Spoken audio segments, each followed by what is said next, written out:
On se retrouve aujourd'hui dans une nouvelle vidéo pour parler des études supérieures. Cette vidéo, elle va être découpée en 3 parties. La première, je vais vous parler du coup de l'année de terminale, donc l'obtention du bac, etc. et Parcoursup forcément. Ensuite, je vais vous parler de ma première année d'études supérieures et dans une troisième partie du coup de ma seconde année d'études supérieures. Ici, je vais vous parler du coup de ma propre expérience. Je ne dis pas que c'est la meilleure des expériences, en aucun cas. C'est juste pour vous montrer certains points et du coup vous donner des conseils par rapport à mon expérience.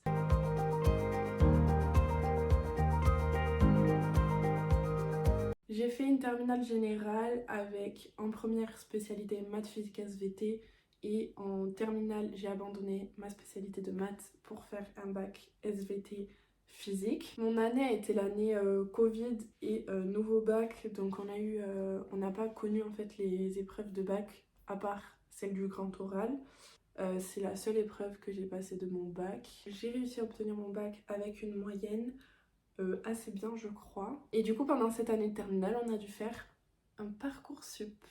Alors moi, sur Parcoursup, la première fois que je me suis inscrite dessus, j'ai fait du coup des choix, on va dire, à peu près stratégiques pour pas me retrouver sans études. Dans un premier temps, j'ai fait des choix par envie. Donc pour moi, c'était une licence de psychologie. Et j'ai également fait des vœux stratégiques au cas où je n'étais pas acceptée dans ces licences de psychologie pour quand même me retrouver avec quelque chose à la fin.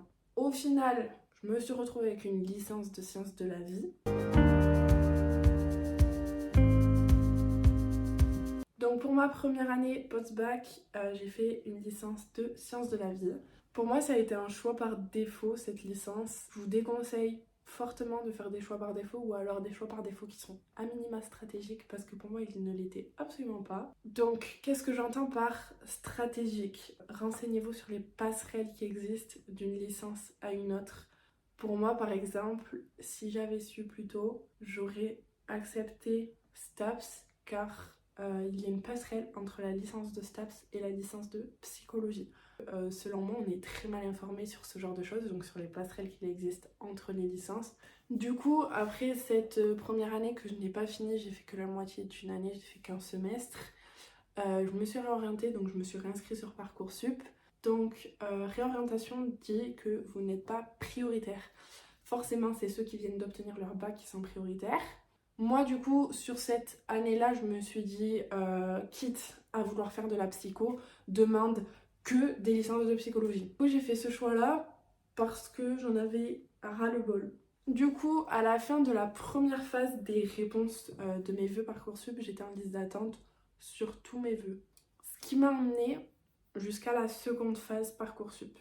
La seconde phase, c'est, pour vous expliquer en gros, c'est toutes les licences ou études en général qui ont encore des places, qui vont se remettre, on va dire, dans la course. Moi, dans cette seconde phase, j'ai réussi à trouver du coup une licence de sociologie à Toulouse. Ça m'intéressait parce que ça se rapproche pas mal de la psychologie dans un certain sens. Ça fait partie du même thème, donc les sciences sociales et humaines. Donc je suis en licence de sociologie à Toulouse. Cette licence me permet d'être en 100% distanciel. Alors vous allez me demander pourquoi tu as choisi du distanciel. Tout simplement parce que cette année je fais un service civique. De plus, vu que ça a été un peu un vœu de dernière minute pour trouver un logement, etc. sur Toulouse, ça allait être très compliqué et je me voyais pas partir comme ça un peu en mode dernière minute à Toulouse. La fac de Toulouse est une fac qui m'intéresse parce que la licence de psychologie qui est proposée est pour moi très intéressante, plus intéressante que dans d'autres universités. De plus, je me suis renseignée aussi sur les masters. Pourquoi? Parce qu'en fait, la sélection en master est très compliquée. Je sais que beaucoup d'universités privilégient leurs élèves. C'est pour ça que je voudrais à minima faire ma L3 dans l'université où je compte faire mon master. Donc, les masters proposés à Toulouse m'intéressent assez bien. Niveau passerelle, je me suis renseignée du coup sur plusieurs choses qui pouvaient se présenter à moi. Faire mes 3 ans de licence de sociologie pour basculer ensuite en seconde année de licence de psychologie, donc faire ma L2, L3 pour obtenir une double licence.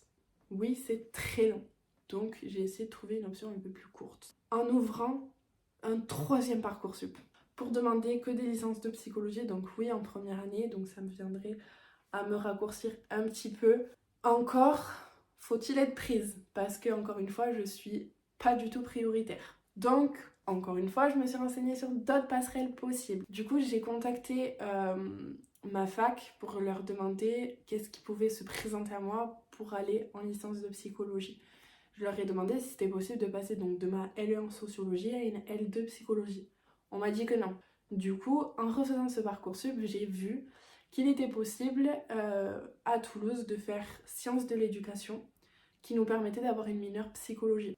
Donc, je recontactais ma fac pour leur demander est-ce que c'est possible que je passe de ma L1 sociologie à une L2 sciences de l'éducation pour avoir du coup accès à cette mineure psychologie qui me permettra de basculer en L3 de psychologie. Bien évidemment, je ne garantis pas ce système parce que j'ai pas encore les résultats. Si vous voulez vous aussi passer par des passerelles parce que vous voulez accéder à une licence qui est, on va dire, encombrée ou sélective, parce qu'il y a beaucoup trop de demandes comparées aux places possibles, je vous conseille fortement, si vous voulez accéder à des passerelles, de vous donner un maximum dans vos années parce que ça va se faire par dossier.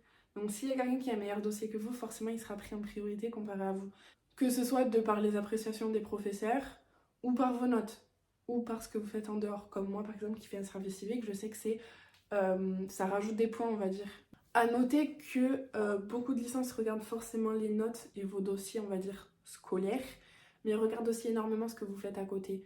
Parce que c'est bien de voir quelqu'un qui s'implique autrement que dans les études et qui arrive à jongler en fait tout simplement entre études et une vie. Voilà pour cette vidéo, j'espère qu'elle vous aura plu, qu'elle vous aura aidé, qu'elle vous aura apporté certaines réponses si vous aviez besoin de réponses. N'hésitez pas à me poser des questions si vous avez besoin de plus d'informations.